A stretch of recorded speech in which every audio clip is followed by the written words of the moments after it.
Hello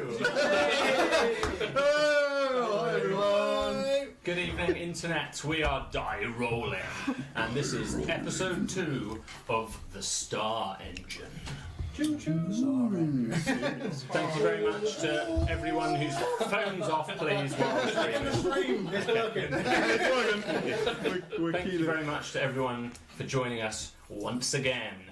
We're going to kick things off, as we so often will, with a little introduction.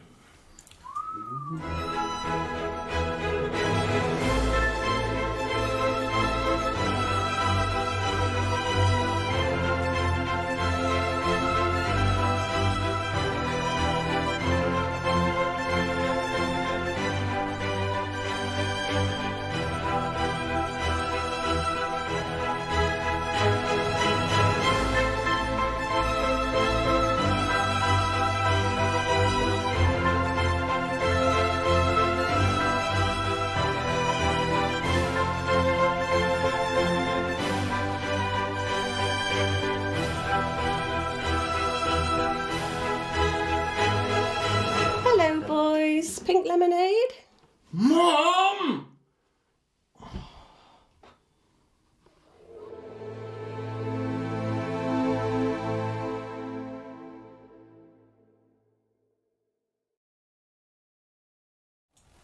Back in the room. Wow. 90 seconds. 90 seconds. How the hell do we keep... It's almost impossible for us to stay quiet for that amount of time.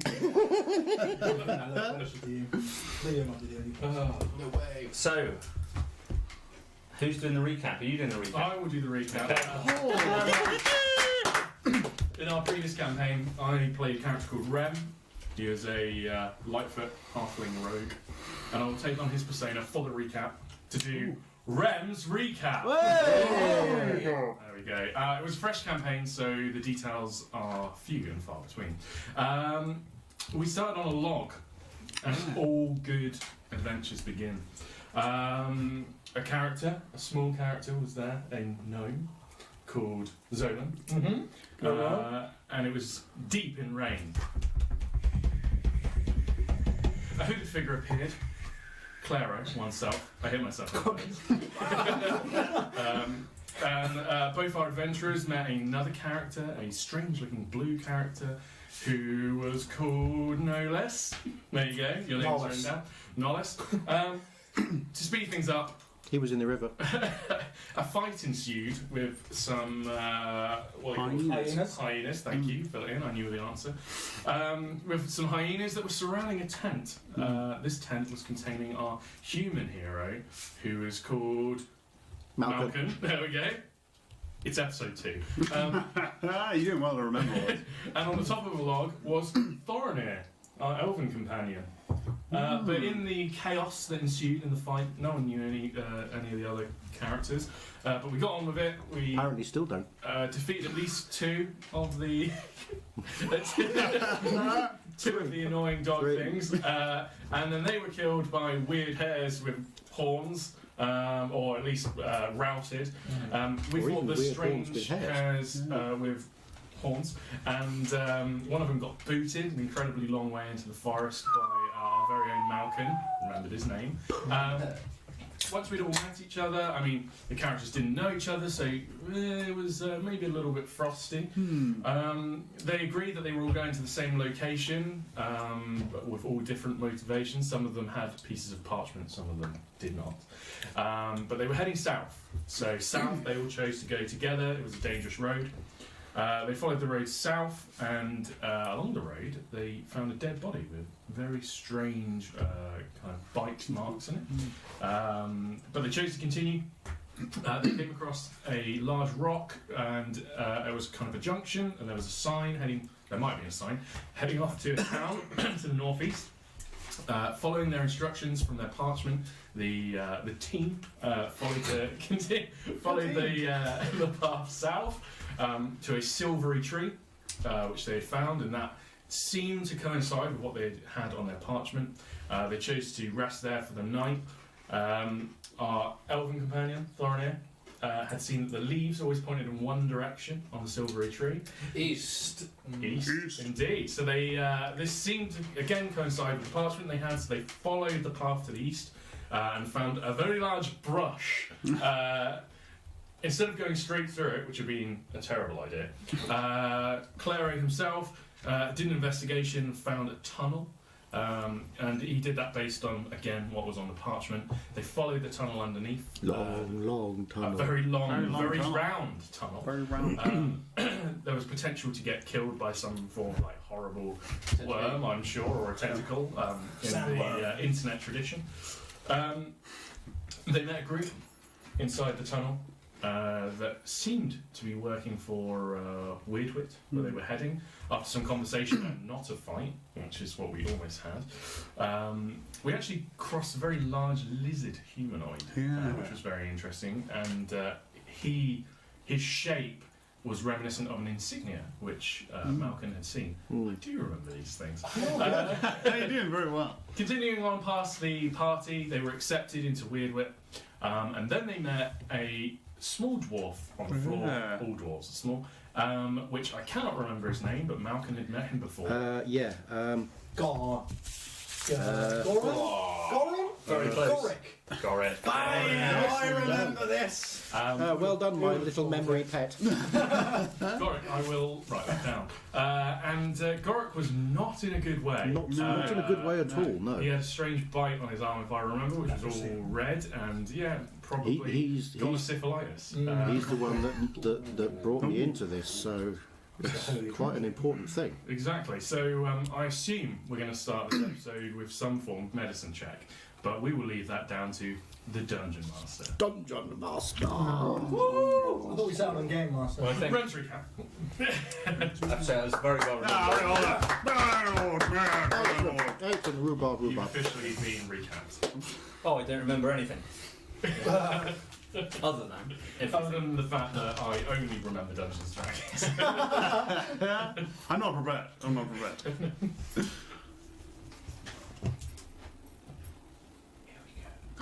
Okay. In front of you, lying on the ground at the end of this very long, winding tunnel, is the dwarf who you are familiar with from previously. Dark-skinned. Remember, the tunnel's illuminated by your bright blue shield, which you've cast a effect upon. The dwarf's arm is the veins are enlarged at the skin. You can see swelling all around the arm. It's definitely bigger than the other arm, and there's a big almost apple-sized red swelling right on the wrist of this arm. There's an anguish to the dwarf. Doesn't appear to be speaking, but is alive, certainly. And this is where we rejoin the tale. Does anybody know any healing? Can anybody help him? I know enough to know that he doesn't look very well. I know a little of medicine. I've seen many bodies alive and dead, so I could have a look. Is there anything you can do for him? Also, Claro will check the red swelling on the arm and see if there's anything he can do for him. He's going to check his throat, see if he's breathing. Just a general kind of medicine-y check. Please make a medicine check. It's 22. Oh, very good. Okay, so as you check the body all over, immediately it becomes very apparent to you that there's something under the skin, under the arm. It is moving slightly, not quickly, slowly progressing up the arm. It's maybe a few inches at best. It's quite flat to the skin, it's not sticking out loads, but it's progressing away from the swelling. You're pretty confident that that swelling could be where this creature entered the body. And you're detecting very quickly that something is spreading from this point in the wrist as these veins are starting to almost enlarge and swell, protrude toward the edge of the skin. Also, with your excellent investigation, you're able to detect that the dwarf is trying to communicate with you. You can detect a flicker in the throat, the eyes, trying to communicate with you, but doesn't seem to be able to. So he's going to pull out his knife, sort of that's his kind of instant thought, but then relays what he's seen to the party, and he's going to suggest there's something underneath his skin. Maybe we can use a heat or cold to try and force it out. I've never seen anything like this before. We should cut his arm off. I was thinking the same. Just cut the thing out, man. It'll be fine. Okay. I think I pull my dagger out and I'll make an incision in his arm Yay! across where the thing under the skin is heading for. He was a cleric. So Ahead of where it's... So not the actual moving part, but just ahead of where Just the of where part is, it's going to as try. creeping up the arm. Yeah. Okay. I'll Fine. make an incision in the arm.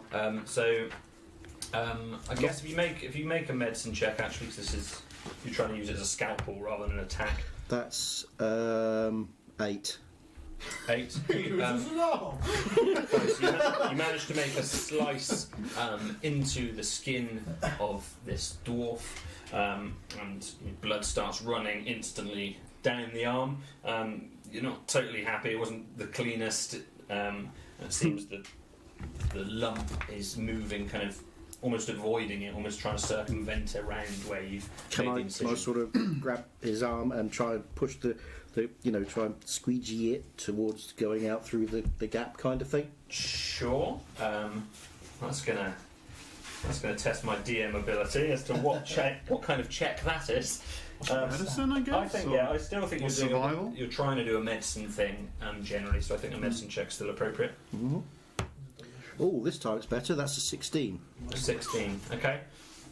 So you start to try and push this creature down.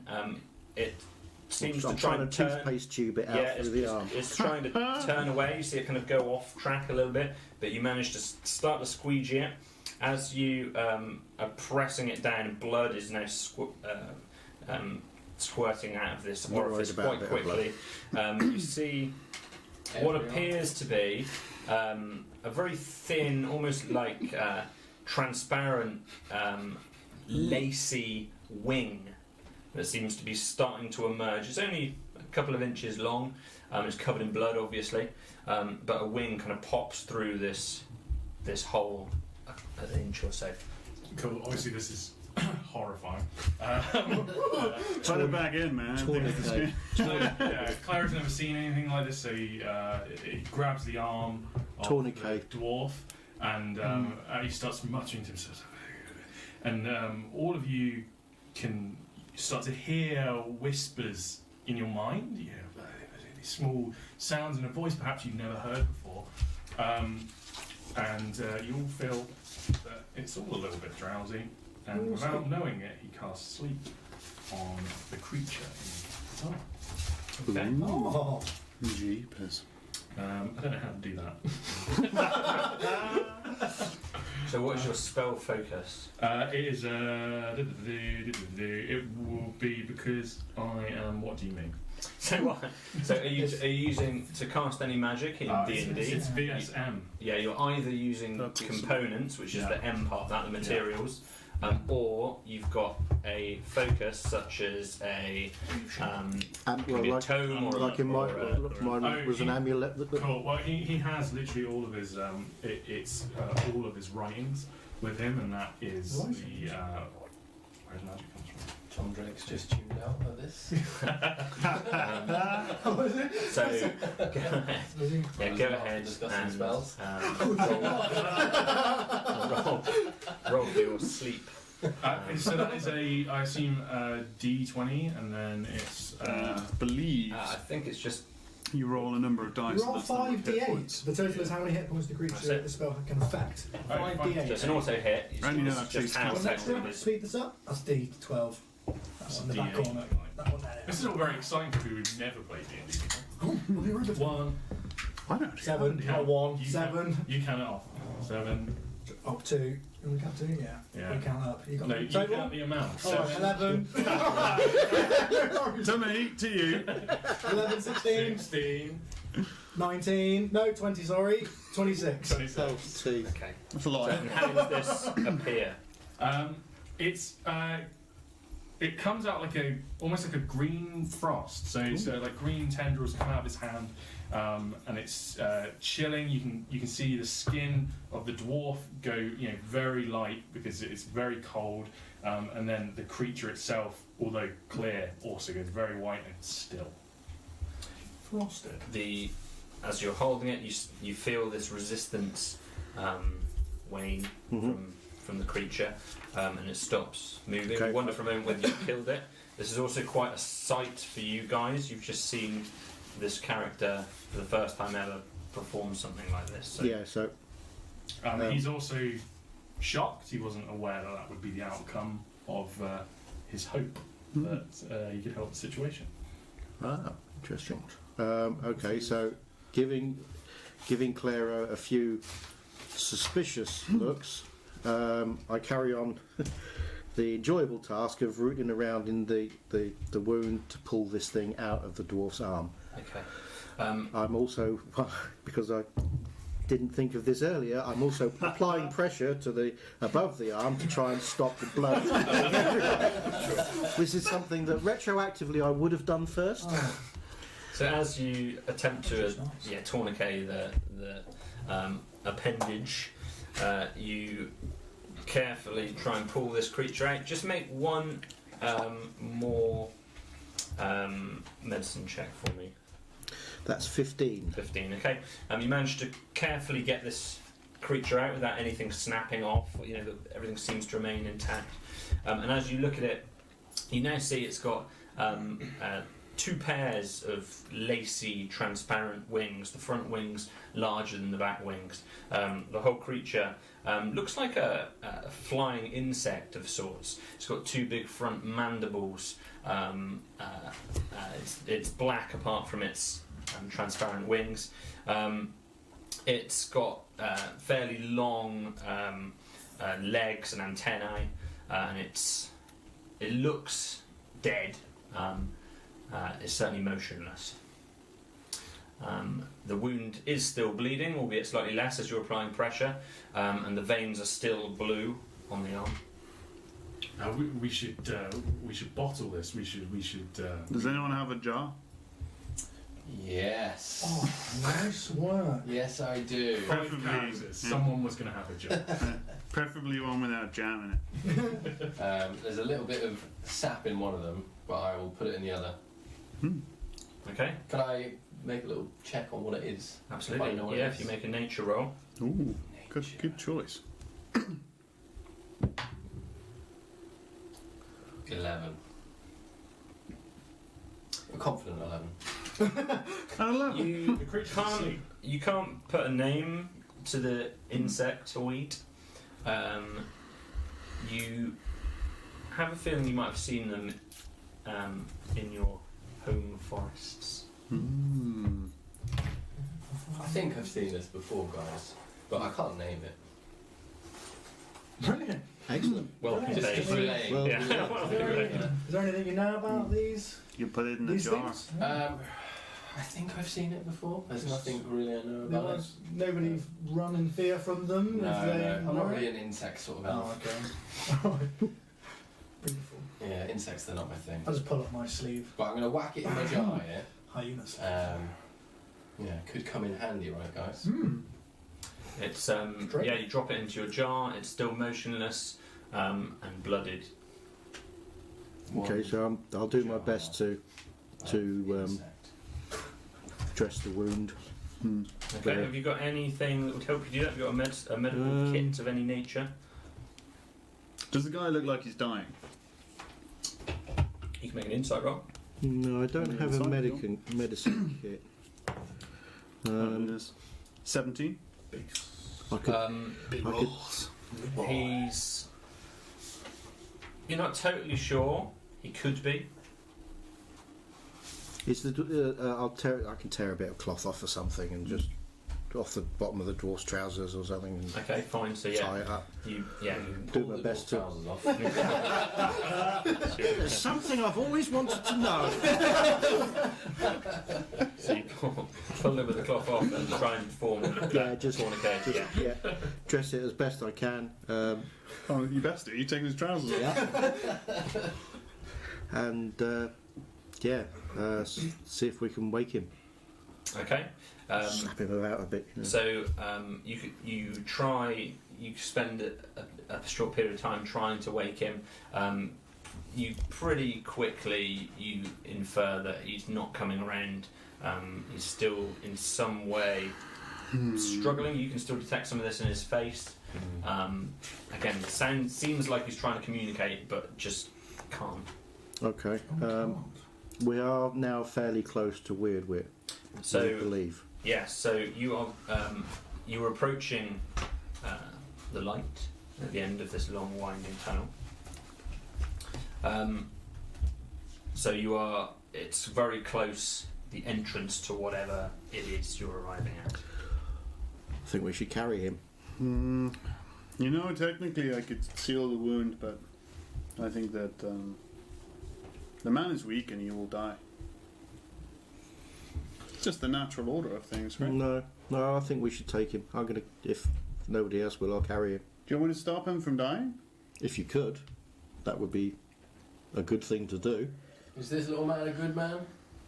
I don't know whether he's a evil good man. He's not an evil man, as far as I'm aware. I don't think so. Anyway, he's the one who recruited me for this in the first place. So I will reluctantly do it. I don't particularly want to see him die. You know, some people die. The weak die. It's the way it is. Yes, but if he That's doesn't why you have to remain strong, huh? if he doesn't have to die, I don't think he should. Okay, let me see what I can do. Noah starts speaking in Elvish. He's obviously having a conversation. Show us. You want me to speak in Elvish? Vishna shura dana furana mayana shura dadayesia. Very good. That was very good, actually. You know, It's not my first time speaking in Elvish. Called your bluff there. Which, if translated into English, means I've misplaced my D8. So if somebody could lend me, fantastic. Thank you very much. A metal one. Oh, I'll take that back. Oh, no. That's like a shuriken. it is. It's pretty dangerous. Cool. So I'm going to cast Cure Wounds, which is 1d8 plus your spellcasting modifier, which is a poor 5. Okay. And would you like to describe how that appears? This is one of the first times you've cast this spell. Yeah. So he's saying this Elvish words, and as he's doing that, his eyes glow a pale blue. You can see in one of his hands there's almost like sparks, almost like electricity coursing through. You can see it kind of light up his blue skin and his blue veins. And sparks, as he touches them, it's almost like a defibrillator on his chest. He just kind of electrocutes him. And that's kind of how it looks. Very good, okay. So as you do this, again, so you've seen this green frost come from this character, this luminescence almost from the sparks, as Nolus touches the chest. There's a jump start from Goric. That's kind of bounces up and just lets like this pained, guttural sound. It's the mating call. And goes to reach out his hand to you, and you see some froth coming from the side of his mouth. You can still see he's trying to communicate with you. His eyes are now open, but he still can't speak. I told you he was a weak man. It's not a man, he's a dwarf. It's all in the height. I've never seen this creature before. What are we? Are you in pain? Can you blink twice for yes? It still seems like he's trying to reach out to you, but he's lost. Even that noise, he seems to be unable to reproduce. Okay. Maybe you're right. Maybe we take him. I'm gonna haul him up over my shoulder, fireman's lift styly, Okay. and so we head onwards. I'd just like to check his, because you just like blown back from the. Yeah, check him. I'd like to check that he is breathing. That's a very good point. He's breathing. Yeah. So you can make a medicine check to do so. Oh, not great. It is. He's a not now. 12. He's breathing. Okay. Yeah. Yeah. Right. He appears to be breathing. Cool. Thank you. Yeah, let's not waste magic on him anymore. Let's go. He was breathing before, though, wasn't he? How we helped it out? We didn't check. Maybe the insect is on. Maybe that was always there. You know? That's his friend. Yeah. Okay. Perhaps he is poisoned. Perhaps he was poisoning the The insect. Did you not think of that? We've saved the insect, so it's been a glorious day. You're.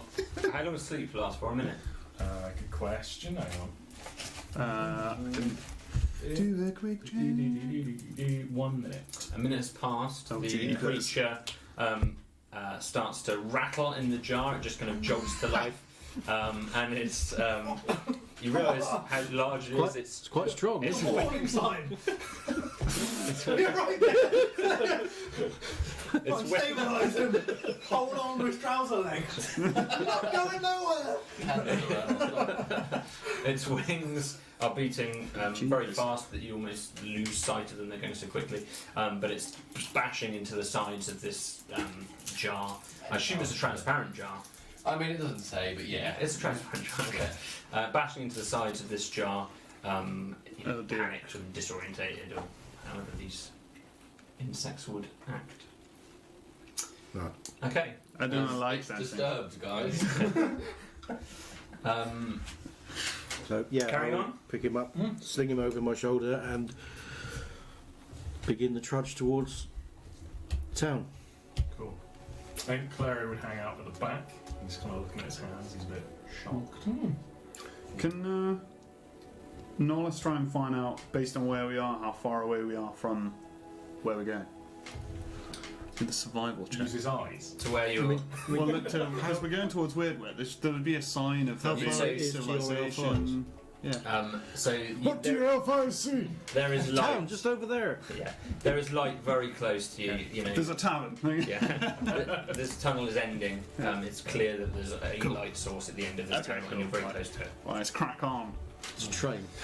There's a train. There's an EU checkpoint. So as the five of you Ooh, topical. continue, this is Brexit. not a political Brexit. channel. Politics was not put on the tags on Twitch. But if everyone out there would like us to turn this into a political Yeah, hey, we can bring up Brexit more often. just write Brexit in the chat thread. Oh, now you've done it. After what felt like at least half a day's travel, you're relieved to finally step out of the winding, claustrophobic tunnel.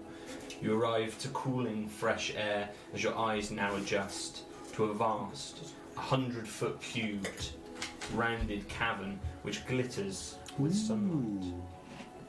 Beaming down from a near perfect 10-foot circular hole atop the rocky ceiling.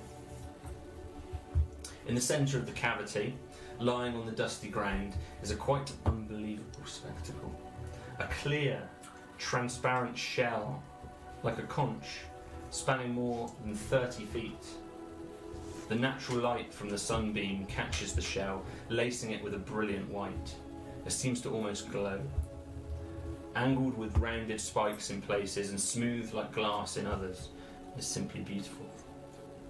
From within it, you make out the flickering of candlelight and the semblance of movement. But for just a moment, everything stops as you drink in its splendour. Bloody good! Yeah, bloody good!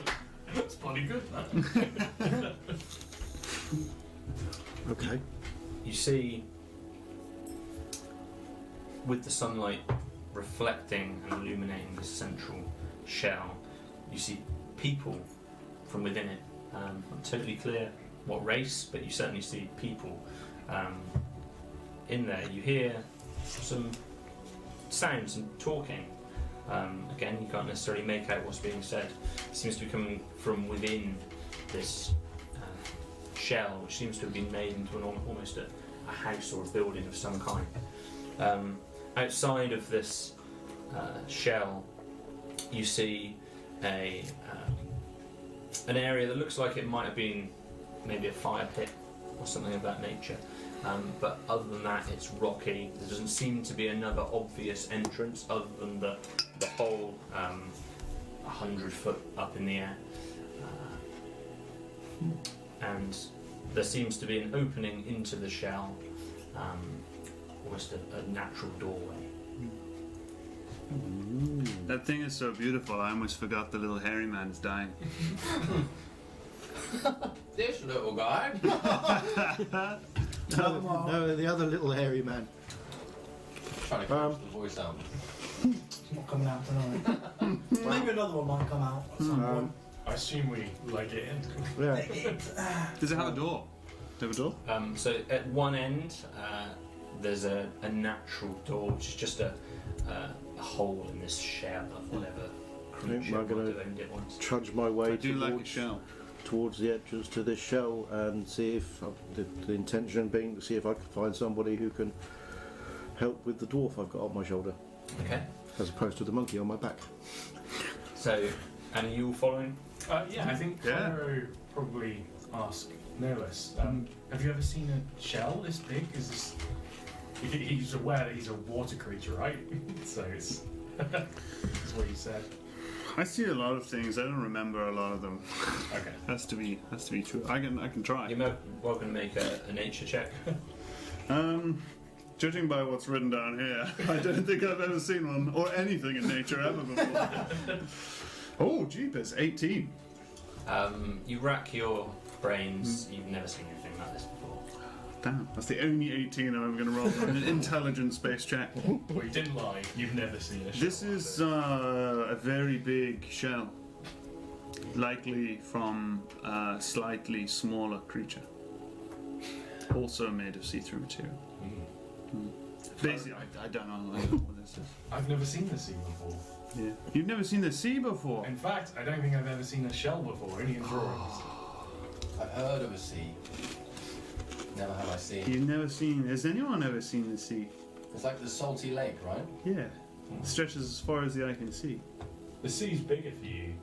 It is beautiful. Ginormous. Have I seen the sea? I've never seen the sea, no. I've never seen the sea. It is a beautiful thing. Am I the only one who has ever been anywhere? You're trudging into the shell plodding with this along dwarf, with this- and they're all discussing behind you. Well, They've they're seen the all sea. chatting away. But the thing is so beautiful. How can we... Yeah, lovely, marvellous, we've absolutely lost bloody sight of brilliant. everything. Trudge, plod. Reach the entrance to the shell and call in, hello? Anybody in? For a moment, the talking stops. What, in the shell or this bunch of idiots chatting away behind From me? both. From But both. the sea is very beautiful. A tall, maybe close to 7 foot high That's tall. man with dark skin, long, dark black hair below the shoulder, a weathered face, deep set eyes, a large nose. Human? Humanoid, but you immediately noticed with 2 pairs of arms. Oh, My job the sort of thing you notice. wasn't a jump. With he's wearing some simple linen, some simple clothes, arms, all 4 arms uncovered, no shoes, slightly dirtied, but he peers his head around one of the natural grooves from within this clear shell. You can see behind him some people perhaps on the ground or maybe sitting down, but the image is a little bit warped through the transparent, translucent material. Hello. Little help? I get it, he's little. And as soon as he looks at you, another character walks into your vision. There's almost a corridor in the centre of this shell, and then there seems to be these little compartments, almost like rooms. And out of one of the other compartments, you see a creature, green skinned, pointed ears, female, braided, matted brown hair with kind of black furs across her top and across her waist. Again, no shoes or minimal dress. Quite strong looking. Come around the corner. Gorik! Gorik! She runs towards you, instantly weighing you up quite clearly, but doesn't seem to have time to worry about you. Just takes Covered in dwarf blood. takes the dwarf from your shoulders, looks over your shoulder and sees the rest of you. Takes the dwarf and Badua. Badua! She passes the dwarf over to this four-armed man. He takes him. Gorik! Who was this?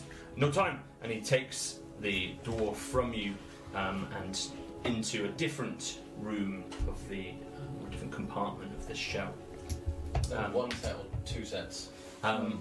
He kind of cradling with all of the arms actually, and they both follow into the other room. At that point, you see a little bit of kerfuffle and commotion in the in one of these So corners. there's two more dwarfs. Hey. Sorry. That was a quality joke. That was good. Yeah. You see a little bit of commotion, and another creature Oh. or being just runs out. It's a face that's familiar to you. Ooh. It is the elf who you saw back in your home, who you spoke with, and he looks at you. It's okay, I know them, as he calls to the others in the room as they're dealing with this dwarf. I invited them here. The character walks over towards the group of you as you're all gathering around this doorway. Thank you for coming. The timing is unfortunate. What has happened? Pulled an insect out of his arm. An insect? Show me. Show me. And he Quite an agitated insect. you see, Lively little bugger. this elf, as you're desperately trying to control this creature, this elf has kind of slicked back, black hair, again fairly longish, shoulder length. Particularly handsome, soft features, as many elves do. Almost totally smooth skin. There's no wrinkles or age. He seems quite young for elves. Some of you know this. He seems to be a youngish elf.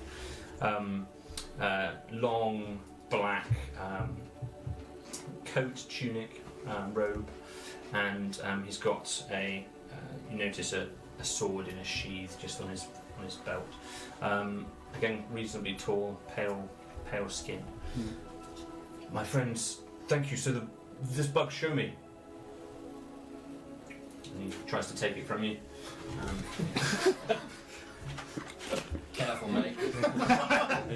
Careful, He lad. reaches and he takes hold of this jar. Padua! And he calls back down the hallway and takes the jar with him, and you hear them talking. For a moment, you're just left in this hallway by yourselves. The man stole our insect. Wasn't And a good dwarf. vibes from that I've met him before. Oh, He is the one that gave me the parchment to come here. he's a good man, I don't know him very huh? well. No? Oh, okay. You hear a little bit more talking. Another different character emerges from the same kind of room where all the kerfuffle was taking place. It's like a circus in there. This is a small. It's a halfling for those of you who've encountered halflings before, and she's got long brown flowing hair that's waist length, curly in places, long green skirt, Or and short green skirt. long green skirt. Relatively long. Wearing respectable commoners' clothes, and she's reasonably pretty, albeit fairly small. Most pleasant. She runs out of this room, towards you all, and just kind of gives you a sheepish smile and darts into the same room or compartment that the man with the forearms first emerged from, and she starts to talk to whoever else is in there quite quietly, sounds like she's trying to reassure or something like that. Can I just walk over, just peek my head round the corner, see what they're up to? Yeah. In this loft room. See what Sure. So as you look round into the corner, you see some small blankets laid out, and on many of these blankets are children. What? Seems to be mostly human, or certainly humanoid children. They seem to be wearing standard commoners type clothes, and they're not in uniform. They're just a mismatch of basic clothing that they're all wearing, and it's laid out in a way that reminds you almost of a school. Takes you back to some of your times, and you see some sticks that seem to be used as pencils in the dirt. There's some people kind of writing things in the dirt there. Some drawing. You see some other bits and pieces around the room, but it certainly seems like a teaching environment of sorts. The halfling lady who you just saw run by is talking with the children, just trying to settle them, keep them calm. Looks like she's not trying to alarm them anyway. Celeste sent me here to fight, not teach children. What is this place? No idea. Have no clue. Some sort of school. Does your is he just going to speak loudly into this shop? Does your place have a chief, someone we can talk to, please? The halfling comes back over to you. Hello. Oh, there's a problem at the moment. Just give us a moment, please. We'll be with you soon. I understand you're here for Weirdways, for the. You got the invite. She seems nervous. She's struggling to find her words. She's a bit breathless. Me know. Some people, yes. Yeah. Okay, why don't come and sit down just over here. The children are all looking at you. They're particularly interested, seemingly, by yourself. This strange blue creature. Also, you, Zolan. And they're staring. One or two of them are staring at you. There's a couple of them kind of like giggling almost as they look at you. Handsome small Some weird child. And certainly a couple of them are looking at you as well. This is just a very surprising spectacle to all of them. Don't stare, children. And you two are Boring, apparently. bored. Yeah. You don't seem to be getting the attention that the other three are getting. Nollis is going to start touching small objects and making them glow. Thank God you said objects. Jeez! Into a dark place. I'm so sorry. Everybody tuned out. Things are just glowing. Yeah, so just to entertain people. You're magical. Well, And all of the children are looking at this. yeah. In a way, I suppose, yeah. The god, she speaks to me and I do things. That's fantastic. What's happened to Gorik? Where did you find him? We've found him in the tunnel. Yeah. This man probably saved his life. Well, you helped. He helped.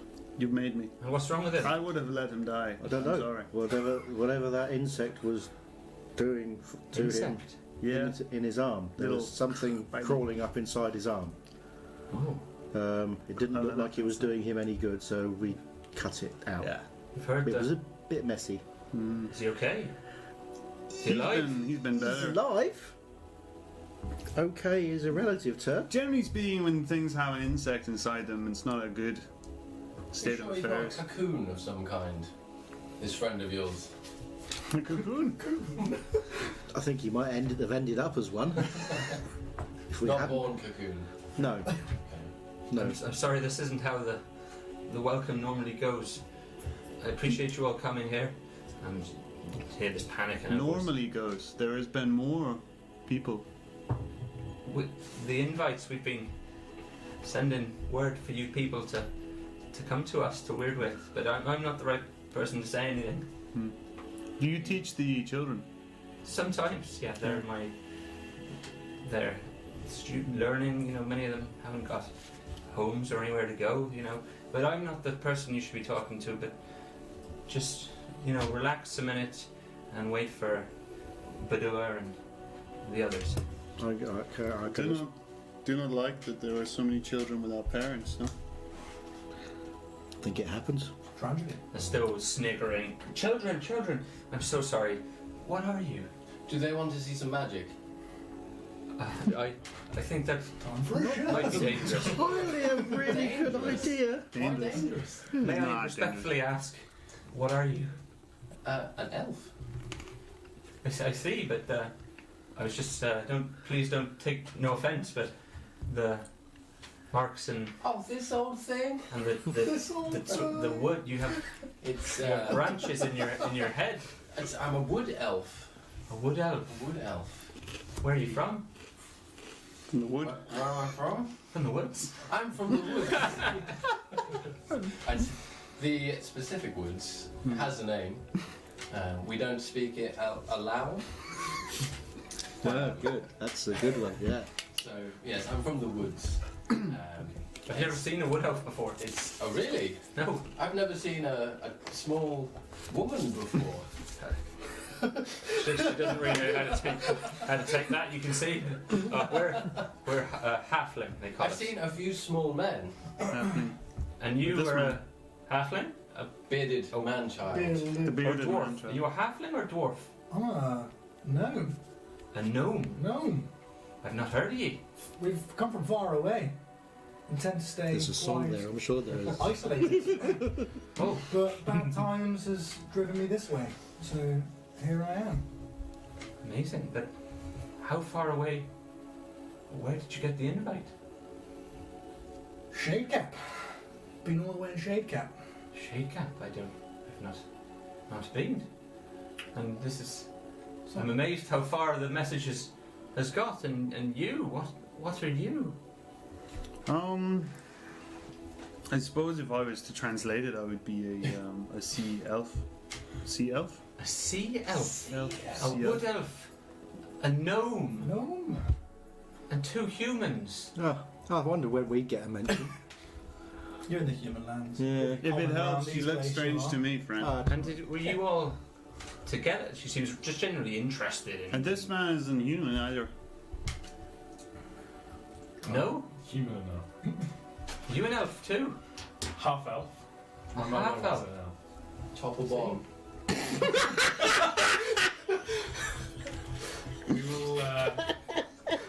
We'll find out one day.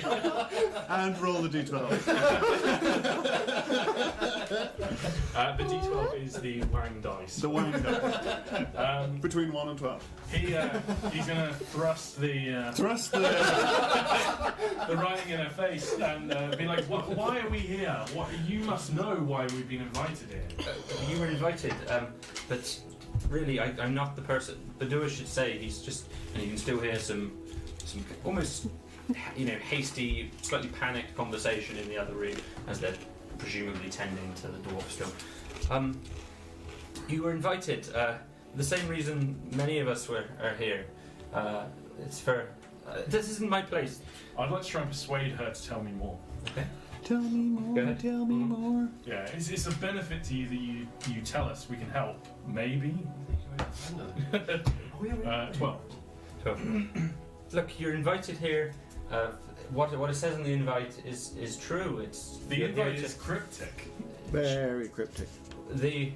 but the purpose is and what the witnesses told you is true. We're fighting for the betterment of this world, to make people happy, to unite nations, to stop war, to Those are eliminate. quite lofty goals. Have you seen these wee kiddies there? Every one of them is without a parent because their towns were destroyed. Which war is this? There's war everywhere. Pardon my ignorance. There's war everywhere. Everyone fights. Really? The humans fight with humans, the elves fight with elves, the elves fight with humans, everyone fights with everyone. The halflings have been displaced. It feels like some imbalance outside of the woods. It's You horrible. should move to the woods. I was living in the woods. Now I'm being dragged back into this mess. Hey, did Okay. you create this inferior paper, by the way? Is this you and your children? This used to be part of a tree, you know. As you look around the room, you see some other similar parchment. It doesn't have the same text on it, but you do notice some other papers like that near some of these children. Is this what you're teaching them to create? I don't understand. Listen, do you mind if I just go and check on Goric? Well, leave us with all these tiny people. Hey, it's- This is Edward, and one of the children who's kind of on his own. He's kind of separate from all the others. Voice. Seems to be. what does Edward sound like? I'm willing to put money on the fact that he sounds a bit like Pip. And she Thank says, you very much. just a moment, and she kind of slightly quickly rushes out of the room, just into the back into the hallway and presumably towards Goric. A very, very pale boy. He seems slightly older than the other children. Perhaps that's why he was called, not the others. He's got a strange lilac-y, pinky hair. Seems to be human. Certainly looks similar to a humanoid. He's got a long, whitey yellow draped cloth robe, which is too big for him, scraping along the floor. And he approaches you. You would estimate maybe 10, 11 years old, perhaps. Hello. Hello, Edward. And he seems to be easily the calmest of any. The other children are still quite excited, you know, they know something. This is all very interesting to them. Where are your parents, Edward? My parents are gone, as are all these children's. Where are you from? I'm from a town, a village not too far from here. The name, well, hardly even had a name. It's just a few shacks and cabins, and then the men came, and that was that. But you are here to join us, It would seem so, yes. and Kind of looks that way. this place is amazing. All of these children, they had nothing. They had nothing to fight for. They were lost. I was lost. But Melly, the halfling, and Badua, and Elizabeth, and Aaron, and Goric, they're all so wise and so brilliant, and their goals are so pure. Maybe you need to see a few more seasons before you come fight with us, little friend. I don't want to fight. I'm going to be a scholar when I'm older. That is disappointing, but go on. Well, I like to read. Melly taught me to read, and looking forward to learning about the world and travelling one day, and maybe even leaving the human area. You read, huh? Yeah. This is good. This is good. And you are, please forgive me, I overheard a little, you are elves, but not elves I've seen before, not like Aaron. You are elves I from... am the main breed of elf. Wood elf. Wood elf. Fascinating. I've heard of others before, And are you from the north past the mountains, or are you south and West. west, so down the river? Yes. You know it? No, I've never left more than. Very few of us have left more than a few miles from here. It's too dangerous. You've read of these things? I've not read of the wood elves, but we're being taught at the moment by the duo. We're being taught about the gods and the different creatures that are out there. It's fascinating. Who destroyed your town? Men, humans. I don't know who. Magic humans? No, magic is not allowed around here in Weird Wit. It's. We know that a few of the witnesses are magical, but they don't show us. But magic is not allowed. All that reading and no magic, huh? I thought that was the only reason to read, no? Well, I find it amazing, but I'm not able to. And one of the children. Sorry, the witnesses? The witnesses. Sorry, that's the name of the people who invited you here. The witnesses. Ah, okay. Yeah. This is Weird Wit, and when you, I don't know if I should say this. You should talk to Badua or Yeah, hearing that a lot. for after a little while of conversation with this boy, finally, three of the characters, so it's everyone apart from everyone you've seen so far apart from the halfling, Melly, so the large green female, the elf, who you know to be Aaron, and Sorry, do I know his name? she, a few of them have mentioned the name to you, What's his name? Aaron, Okay. and the four-armed man. All three of them just return into this main room. They seem less panicked, seem a little calmer now. Melly is still elsewhere, and How's the dwarf? he, thanks to your wise and quick action, has been saved. Good work, my friend. He was Thank bitten you. by an oyster bug. That's the one! Tip of the tongue, Oikabug. eh? He looks at you interested. A wood elf. Aye, sir. Very interesting. Do I know what this gentleman is? If you make a history roll. Ooh. That's not going to be good. 11. You've heard of four-armed men. You were told in your elven days to your west that there were four-armed men. Perhaps you've not seen one before. They're known as the Osai, which is a name that's familiar to you, and that's how you know. Who was it who saved him? I'd like to thank you. Well, It was your friend. You cut the bug out of his arm. I cut the bug out of his arm. He kept him breathing. You are wise. Are you a religious man? Not particularly. Thank you, my friends, for coming. You are all invited here. Aaron, Yep. the elf, looks at you and just gives you a knowing kind of smile.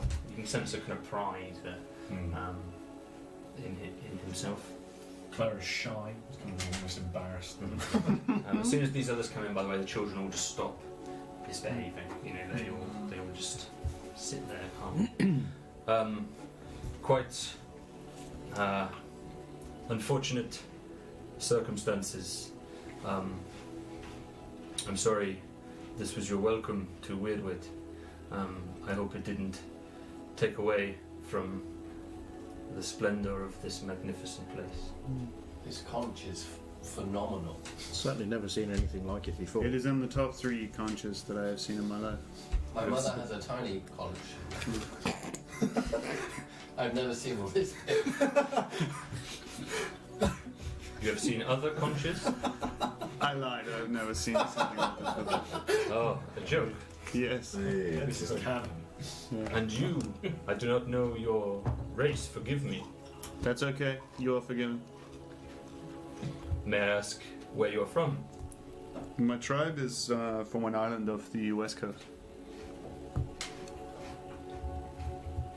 Would I? I believe he's some kind of fish elf. Fish out. And I know you're a halfling? No. No. Not too many gnomes down this far. I think you're going to get that a lot. We gnomes, we do travel to provide services to many nations, but obviously not this far. Listen, we can talk more later. For now, you've had a long travel down the tunnels. I'm sorry for the cryptic nature of the invitations.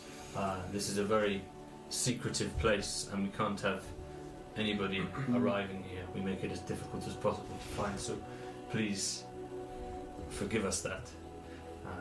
For now, we eat, we drink, you rest, and then our story can begin in the morning.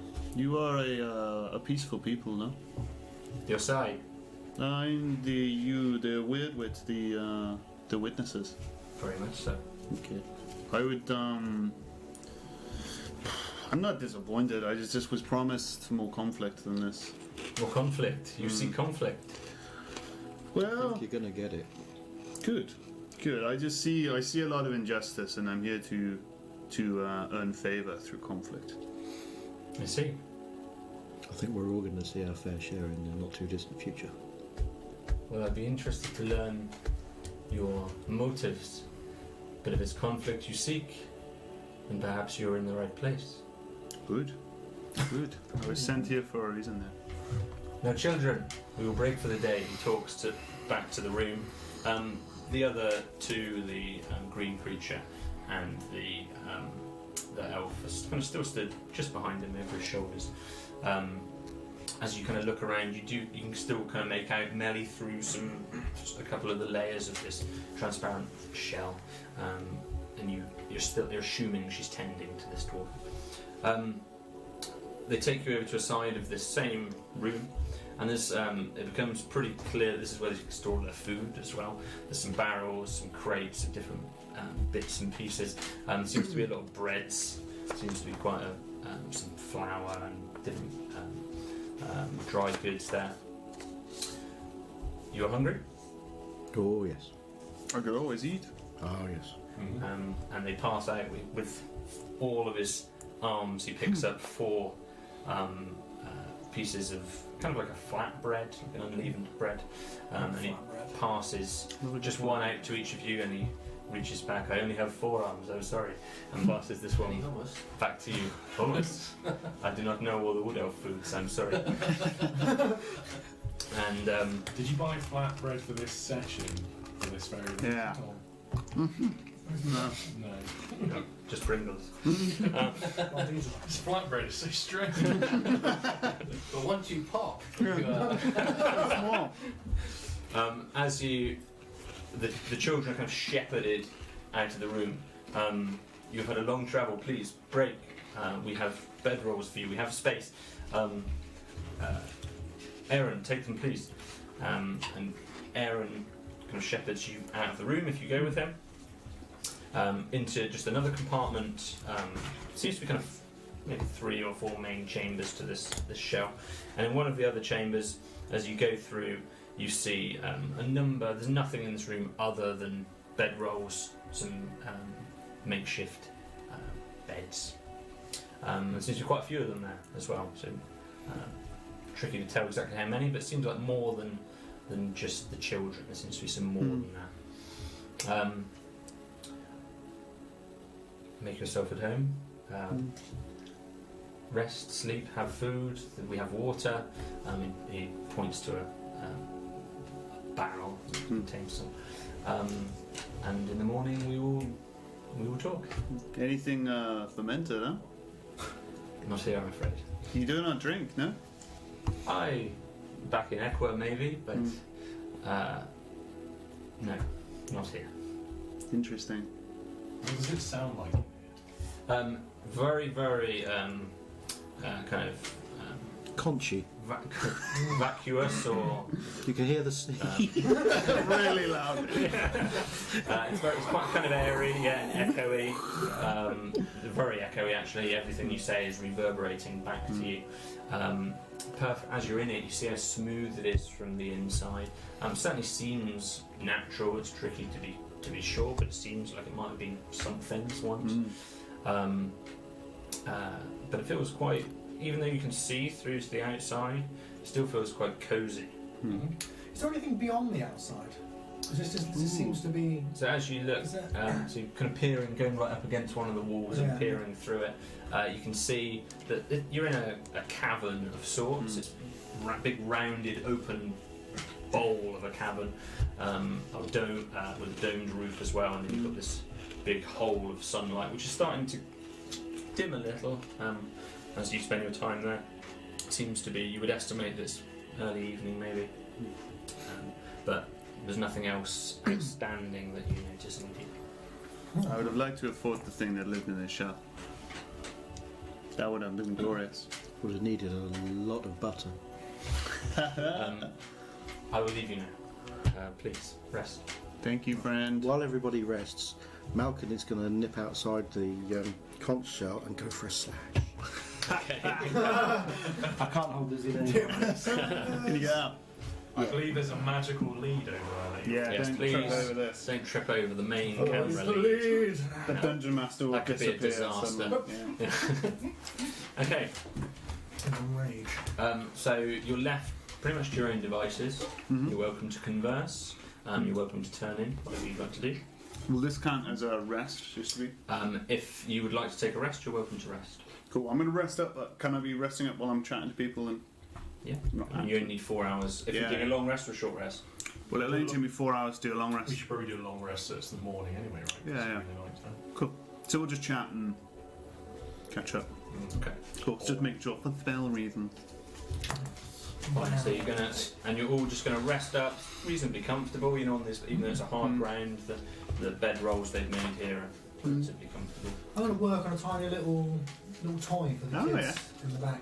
Okay. Only takes an hour, so during an hour of our rest, I'm going to make a little golden bird that just jumps in random directions. It just jumps That around. was amazing. And I'll save that for the morning.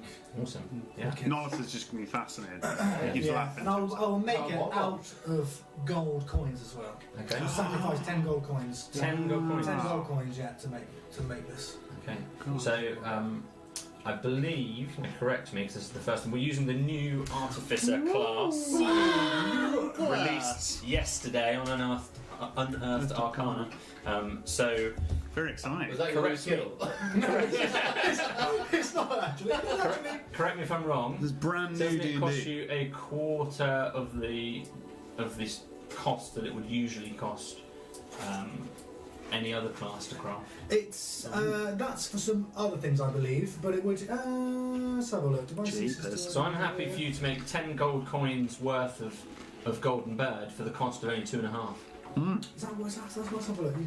It might well do. I haven't fully got my head around the new class yet, but we're going with Yeah, it. that's fine. That's what you got. So yeah, that's fine. I'll go 2.5 then. I'm happy without that. Good man. Okay. 12.5. Yeah. You missed This bird has 1 HP and 5 our new armor, by the companion way. making a little Just in golden case we bird. get into combat, I will recruit him. I heard some noises. There's no attack though. And do you want to describe to the others how that happened? You didn't see an awful lot. Where you were keeping it out of your way? I was just on my bed. Yeah, as it got dark, I've illuminated. I'm assuming Under the have I covers. got any posts on my roll bed to or the anything like side. that? No, it's just a bed roll, really. You're on the floor. That's fine then. Yeah. Well, I've You're taking the piss out of man child, bearded man child. Carry on. He's just being rude. I'll listen back and I'll find out what he said. Just I see what you were saying. Under the covers. It was just you just had some clanking and some clinking. I'm gonna go along with it, just between my legs. Working away. Working away, yeah. If you were to take a glance, you would be suspicious. But Working away. just working away, yeah. But it's only small. We're talking 2.5 inches tall, probably. Okay. Gold, but it's magnificent. Roll a d12. Yeah, it's magnificent. Very good. Okay, so everyone's taking a long rest if you care to join. Mm-hmm. So replenish to me. anything that you may be able to replenish. What are those? Feeling walls. Like a mine, but actual walls. Yeah. I've got to say, this is quite a place. It is. Wonderful. It is very exciting. Too quiet. What is the writings you have in your backpack, friend? I've written these over time. These are my own, my own only. I doubt you would understand. I very much doubt that. What languages can you write and read in? He smirks and shows you a page. What languages do you know? It won't matter. Yeah, you don't understand it. I cannot. Read or write. You can't. Yes, you can't. If you can't read and write, then you can't read. Good. Yeah, you don't understand it. Could you teach me to read? You can't read. Well, we never learned to read, no. Ah. Some people on my island know to read, but it's perhaps not a language you would use here. How do you learn your magic and stuff like that? It is a gift. Some of us are born with a gift, and for that we have troubles. So I had to leave, but I will return. When Celeste shows me her favor and I show that I am strong, I will return.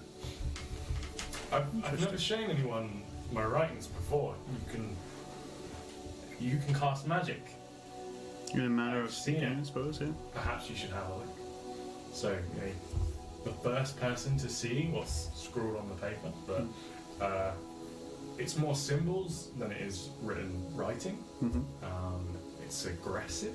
It looks like someone's written, with a hard brush. But yeah, it doesn't mean anything. But perhaps you can make something of it. You don't know what it means? Yeah, it doesn't mean anything to you.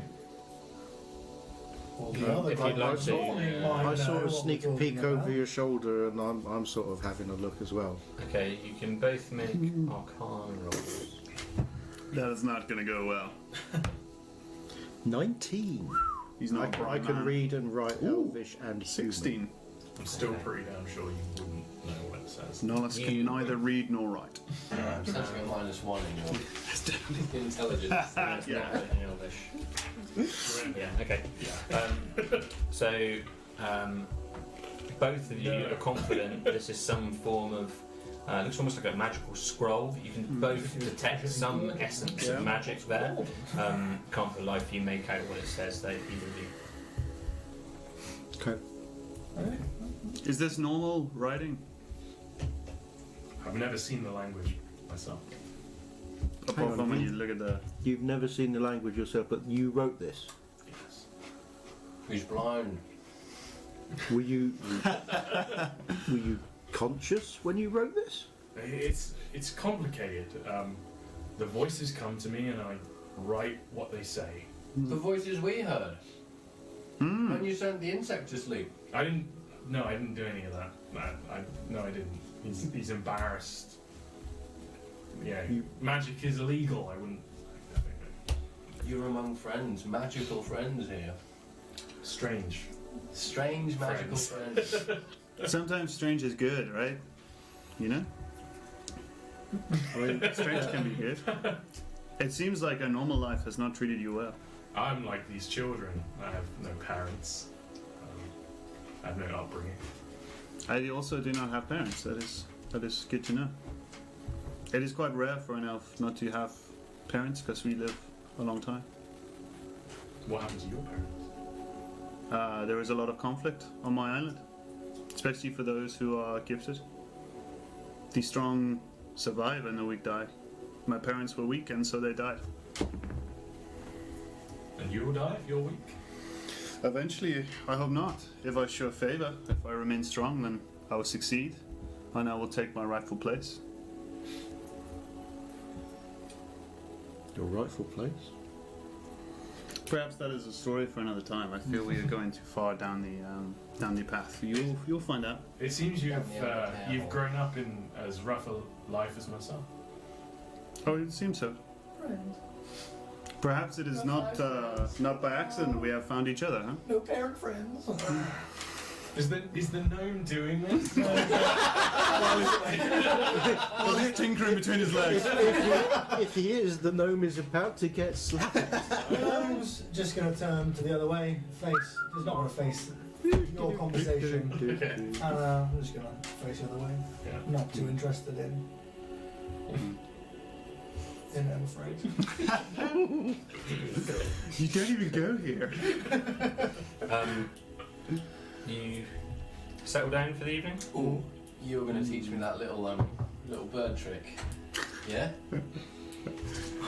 Fear you will not be able to learn. We've got about 8 hours, right? While we rest. He's sleeping for 8 of them.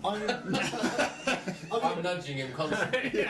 Teach me the bird I'm going to give Thornir the bird and just say, try and figure it out. Oh, I'll no. give it for the morning to figure it out. Okay.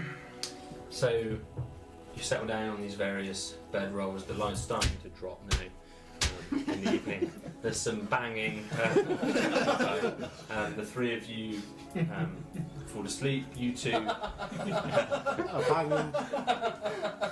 You two have this trance-like are in this trance-like state as you two kind of meditate sleep for a part of the time. Oh, Nollis obviously literally uncomfortable sleeping. Sure. Yeah. After most of the 8 hours, so probably 6 hours have passed. You two have had your rests first. You're studying a bird. How do you spend your other 4 hours? He's probably doing something really, he's probably checking through his arrows, checking his sword. He's obviously very bored, he isn't sitting around not doing anything. Yeah. So yeah. Fine. Okay. Fine. So after this time, there's you notice Badua, the 4-armed, large, black-skinned man, and he just creeps into the corner. It almost gives you a bit of a jolt, surprising to see his character, but you relax as you see it's him. Hello. Good morning. You three are probably still fast asleep. You two are kind of semi-conscious. I apologise and sorry to wake you after such a long journey, but it's time for the greeting circle. The greeting circle. Please, if you don't mind gently waking your friends and joining us in the cabin. And you can see some candle light in some of the other rooms. It looks like there's movement elsewhere. But very quiet, very still. And he just leaves again. Shall we wake them? Or I cannot figure this out, though, man. I will teach you one day. You made life from ore. How? Magic. It seems screams imbalance, I'll pull this around. ungodly. It's just, Almost a crime against nature. it's not alive. But it feels alive. And if one feels alive, one is alive. Johnny Five. That was the Oscar movie. It was. Good. I like Okay, it. yeah, claw myself in. Oh, yeah. Yeah. Not now. Not now. Not now! You wake up to Thornir shouting. Not now. The echo. Oh, it's gonna be a long fucking trip. And then down the tube now. Yeah. Apparently we have to go and sit in a circle and be welcomed. When I went to sleep, they were arguing. When I woke up, they were arguing. I'm not a morning person. Are we all awake? Yeah. As you wake up, gather your thoughts and prepare yourself for leaving. You see some bodies just all moving. You see some bodies. I know what the first thing looks you like do some when of you wake up in the morning is. Looks like some of the children and who you know as the witnesses walking outside of the show, and you see them starting to gather just in this particular area through the walls. You can see this out in the main cavern. If you follow them out there, Yeah. Not a lot of privacy in this place. as you realise that it seems like everybody that you saw yesterday is there. So you've got a number of the children. You've got the green female. You've got Aaron the elf. You've got Badua the four-armed dark-skinned man, and you've got Melly the halfling there, and they're all in a circle, probably 10 foot or so circle. Most of them sat on the floor. A few of the children are kind of get some kind of signal from one of the witnesses, and they start to form the fire in the middle of this circle. Just getting bits of wood together and just trying to pile it up, simple campfire, and they start trying to light it with some flint. Badua, the four-armed man on the outside, has a long stick. He's just drawing a circle, kind of round the outside of everyone as they're sat there. You also notice just in front of every one of the people, there's a stone. They're all different shapes and sizes. Maybe less than half a foot long, relatively small. They're just kind of embedded in the earth there. Oh, okay. Just one in front of each person. There's also some additional spaces, 5 additional spaces. It becomes apparent to most of you that they're locations for yourselves to sit at. Does this appear to be religious? You can make an insight check. Or a religion check, I guess. Religion. Make a religion check. That makes a lot more sense. Strong 1. Oh. So +1, 2. 2. Roll a 1. Still a Just 1. haven't got a clue. Yeah. No idea. It is very Could be. confusing. And Might not be. very early in the morning. Yeah. It is. You can see now, rather than this sunlight illuminating this shell and this cavern, it's now the moonlight. So there's still light in there. It's dim, but So it's very early. the light is flickering, catching Very this late. this shell. Really amazingly illuminated, and quite spectacular.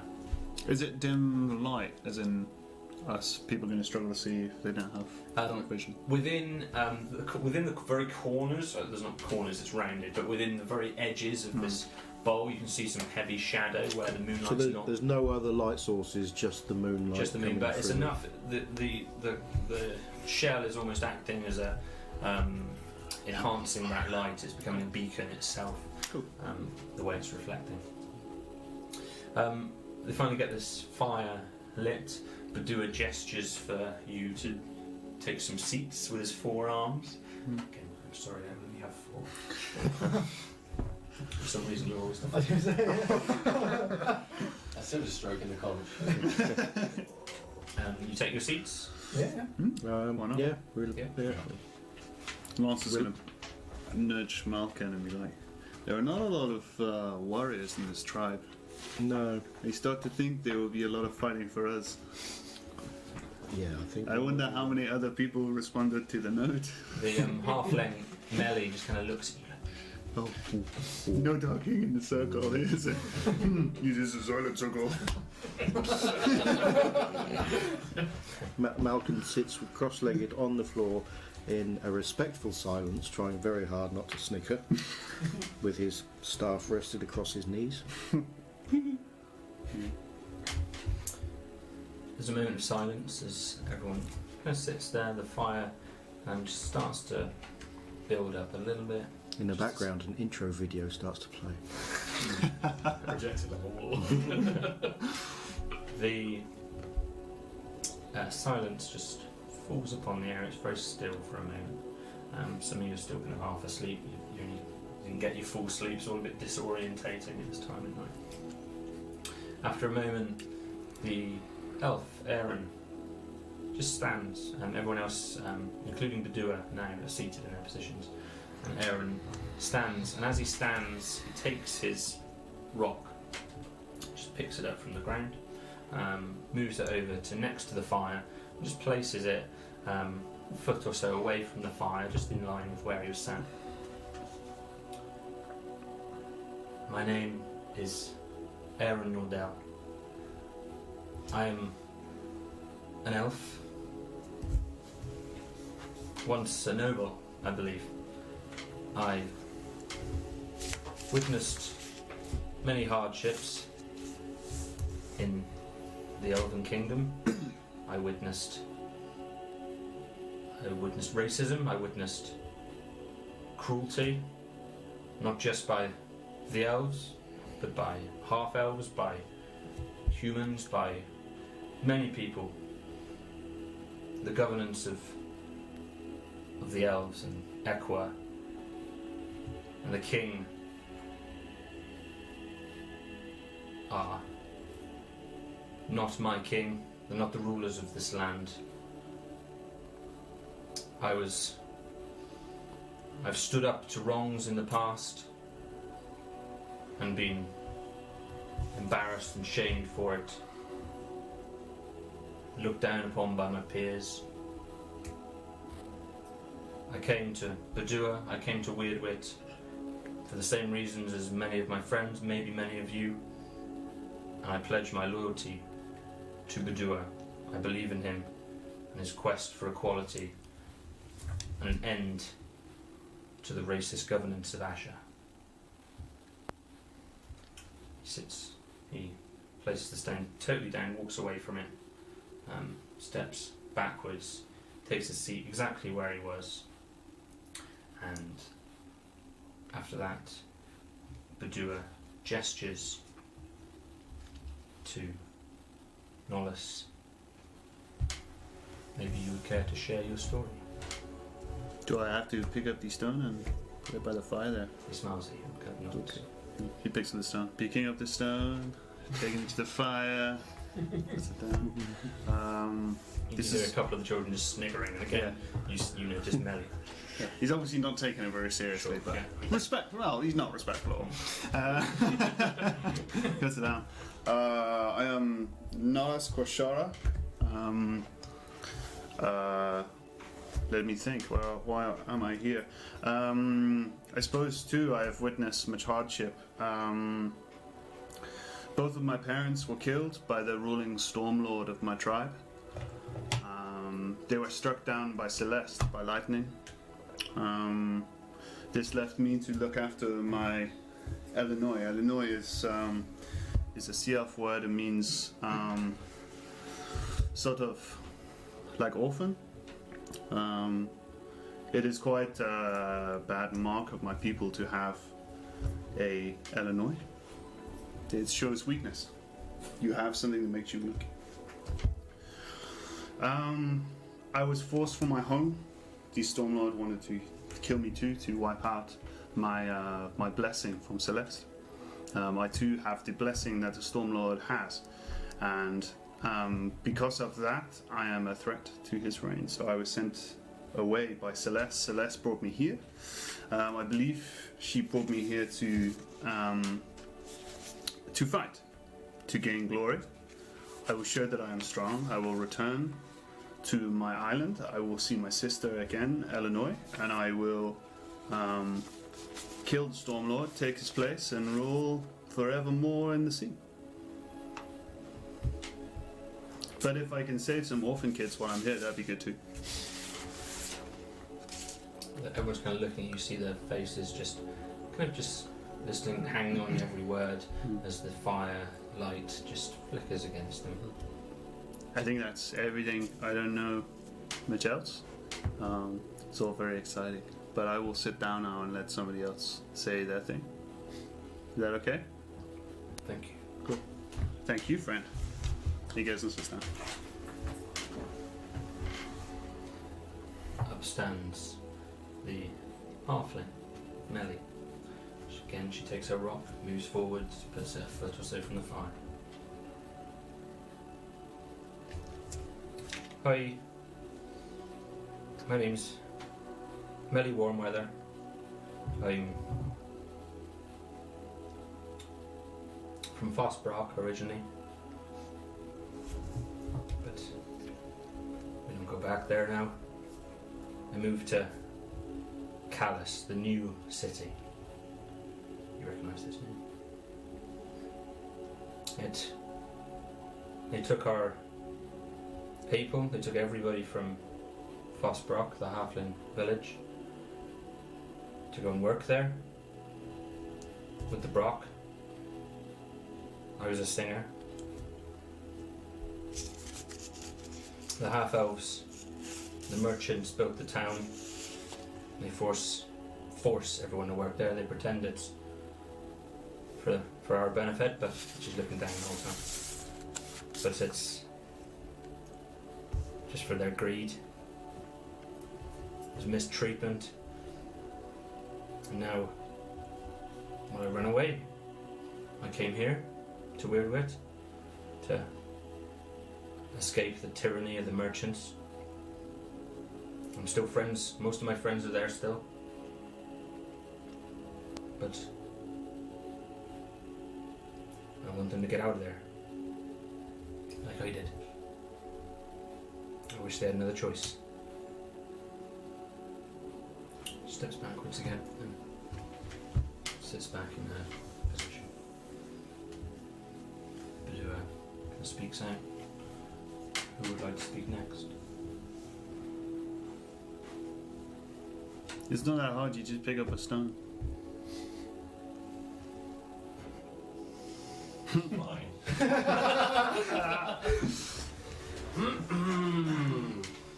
So,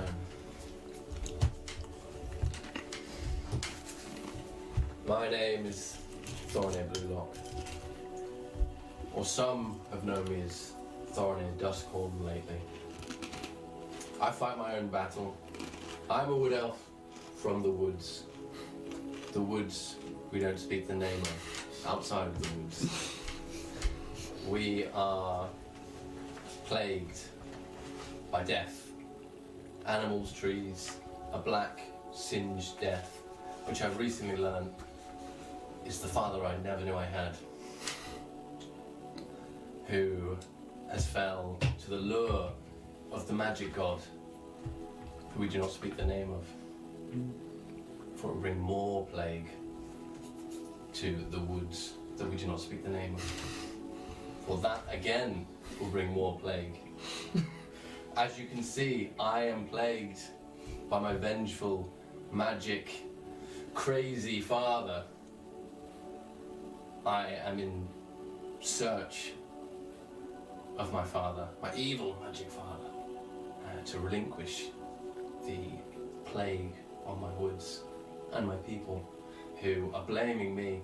So I need to prove this is not me. I need to slay my father. Cease the curse. But there's another thing I hate, and that's imbalance. And here I see an imbalance. So as hard and as painful as my cause is, I am willing to help right this imbalance. Right here! And join you. But if the call comes, I will leave you to it. Oh. Does that for a while. Again, you start to hear some sniggering from the group. Not long Yeah, enough for again, everybody else to... Is he gonna? Is he alright? You return to your position. I think Zolan just looking as a couple. And then, You notice that nobody else clapped. yeah.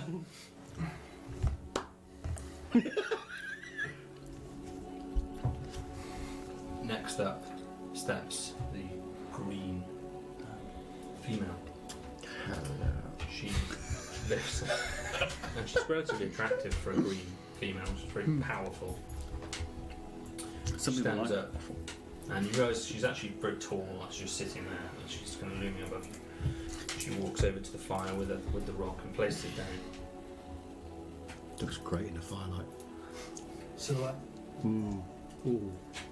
I am an outcast myself from the Beastland. You're still into that? I don't think. Then Nothing's stopping it so far. Equa and Baal. My name is Elizabeth of Osgar. I'm a half-orc. My orc father, Osgar, wanted to call me Gorzog. My mother, Alice, Elizabeth, so I am Elizabeth.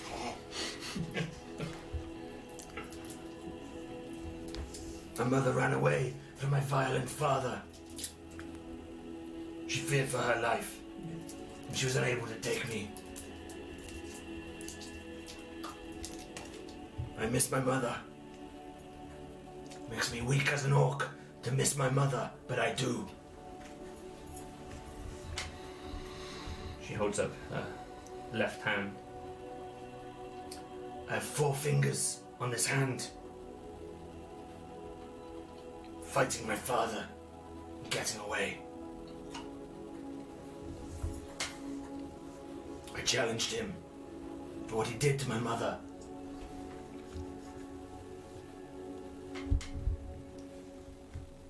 If anybody ever sees my mother, her name is Alice, mate of Osgar.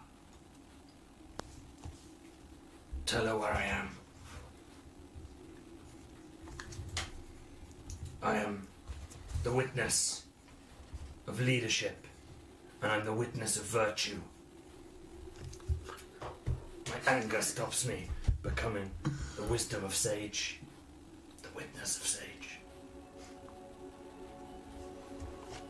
I thank Badua and all that he has taught us,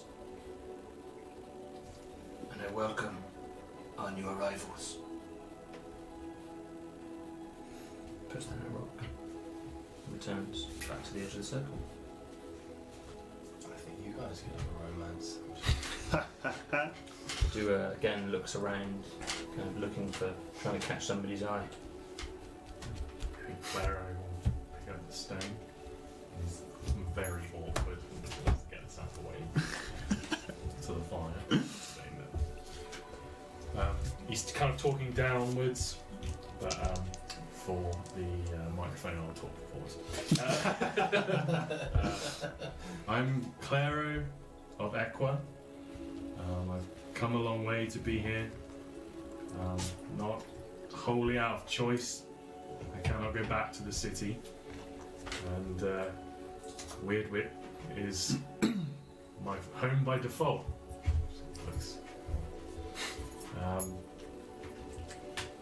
Equa is not a good place. I'm a half-elf, and the elves that run the city, they cannot stand any non-pure blood. They hate me. The humans have never been good, and seen me as a elven plague. I hear that. Yeah. I'm here not out of choice. So that's it. Just seems awkward and uncomfortable the whole time. Yeah. And he goes back. Badua looks at you, just smile. You see him smiling with his eyes. But his body says.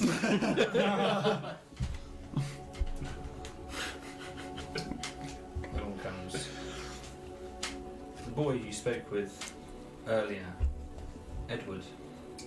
Introduces himself as he stands up, takes the rock and walks over, places it down, much smaller than the others. Again, you see his lilac hair and his long robe as he carefully tries to pull it away from the flame. And he explains the story that you heard earlier. He talks of his family, memories of his family being taken and his village being destroyed. how I look up to Melly now as my mother, and he looks over to the halfling. She's... I hardly remember my mother, but I imagine she'd be very happy for me to be here. He sits down. I'll attempt to pick up the rock. 7 minus 1, 6. Right, yeah. It's not that heavy. Yes. Pushes Yeah. the rock across the ground. And I place it in front of the fire. I've been many places and seen many things. Starting in the Gnome regions. I'm Zolan, and I'm from a place, the 4th Little Hill. If you've been there, it's the 4th Little Hill. I grew up, no wrongdoings. It's a pleasant place compared to many of yours, by the sounds of it. Where we training, building technologies to further the world, to predict the weather accurately, or make other contraptions for other people's aqueducts and to further civilization. Where, at the entrance to one of my exams for a scholarship, I was wrongfully cheated, and my counterpart had accepted the scholarship. And unfortunately, I stole a precious object, which forced me to leave. Since leaving the Gnome regions, I've dotted from place to place, and I've realised that the world is corrupt. I've been living in Shadecap for years and years now, rigging gambling tables to con the public out of their money, essentially. And it's no life that I want to live anymore, so I've decided to try and find somewhere new and change the world. Bring people together. I let my bird go. The children Roll a roll a d12. maze. Does it fly or does it just go? Yeah, it flies to the feet of where the most children are sat around. Okay. And There's a little And bit, they there's a just- little bit of giggling of excitement there as they, and they're talking. Wow. Children in slow motion.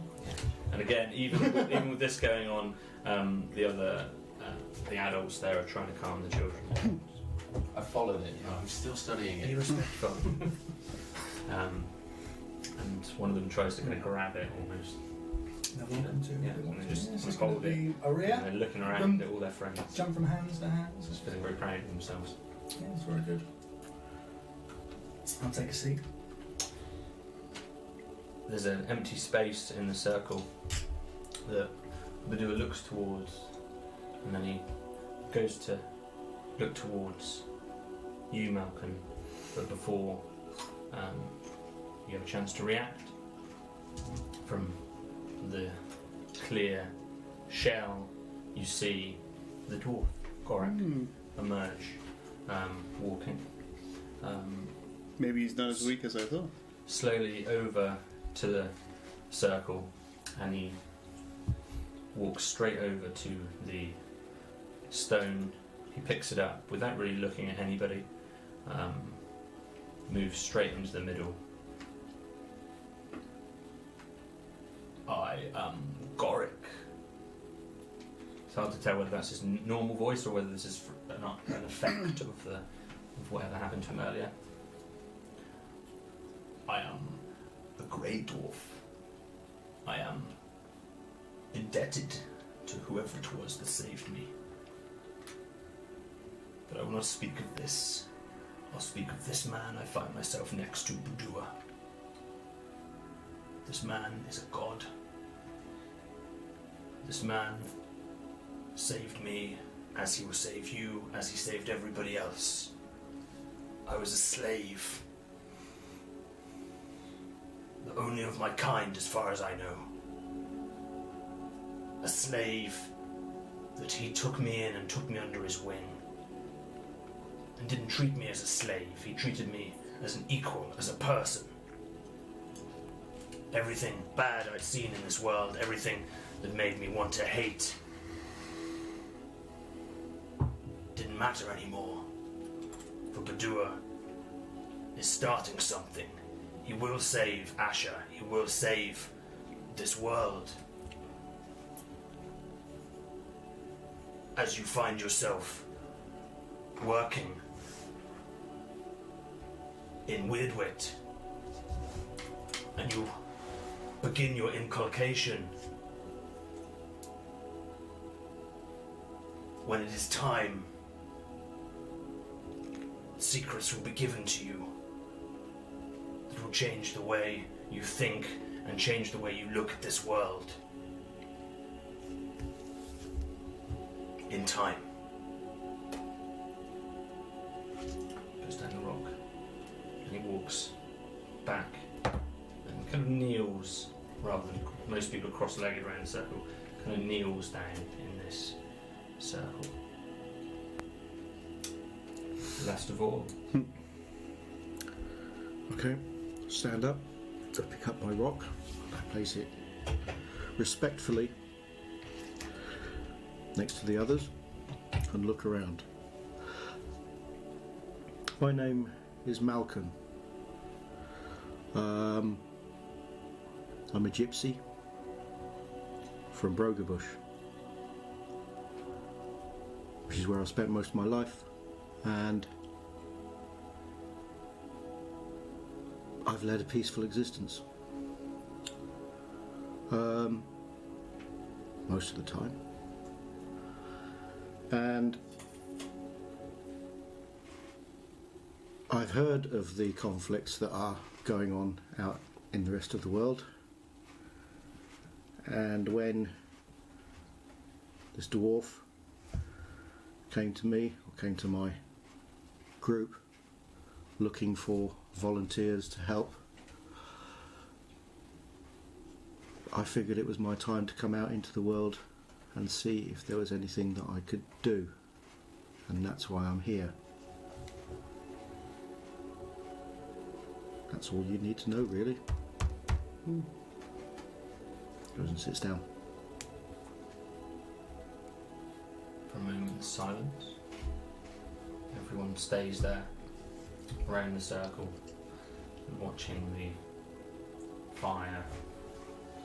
It's incredibly relaxing. It doesn't feel particularly uncomfortable or awkward, even though nobody's speaking to each other. Is that the sound of the wood elf eating food? It's not going to pick that up. That's like you're giving this emotional speech, like you're like someone's watching you. It's like someone's in the cinema and they're like. I love the idea that It's the cured strips of hyena. yeah, from the first session. Yeah, I love the idea of just slipping to the arm. Like,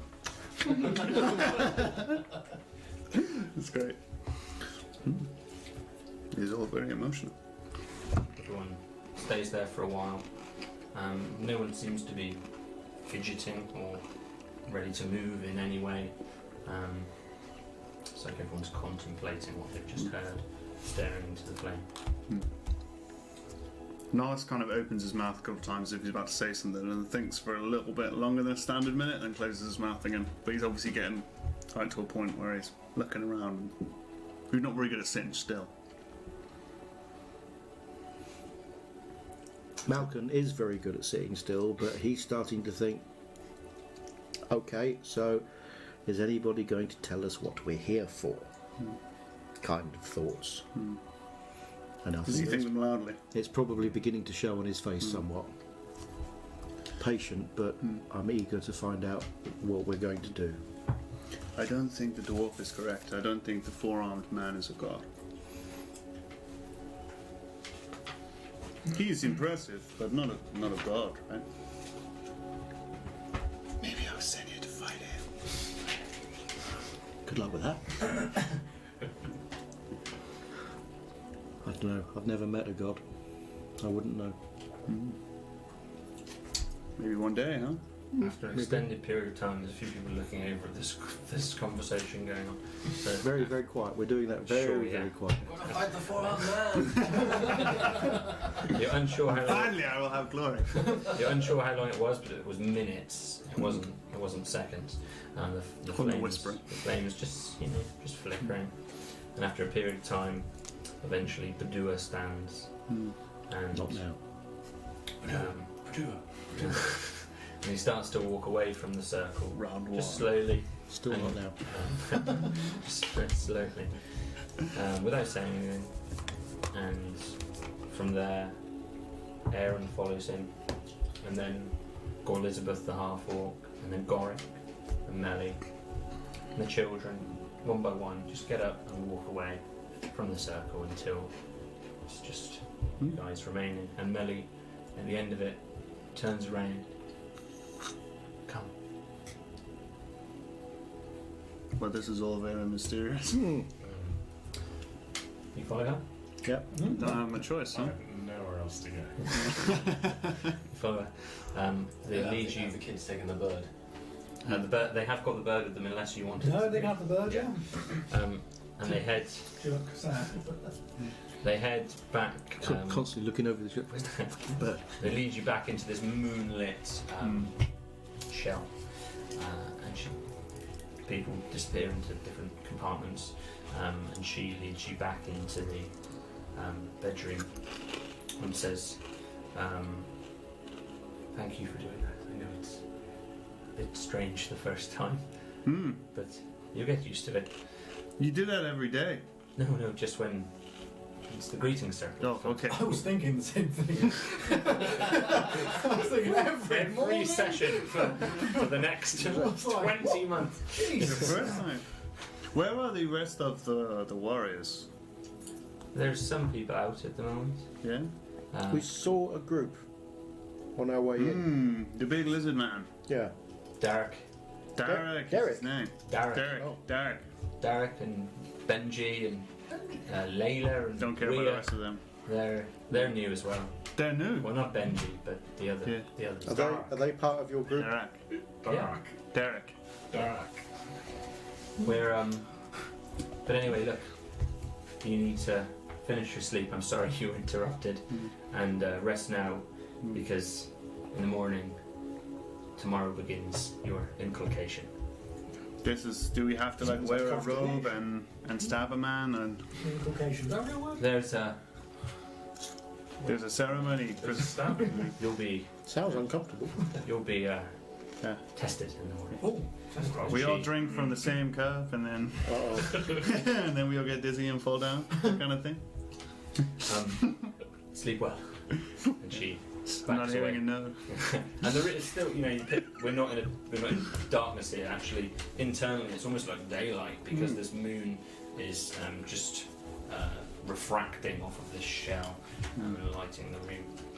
It's the middle of the night. You are welcome to finish your rest. Yeah. Can I howl at the moon? I mean, I guess yes, you can. If you no. want to.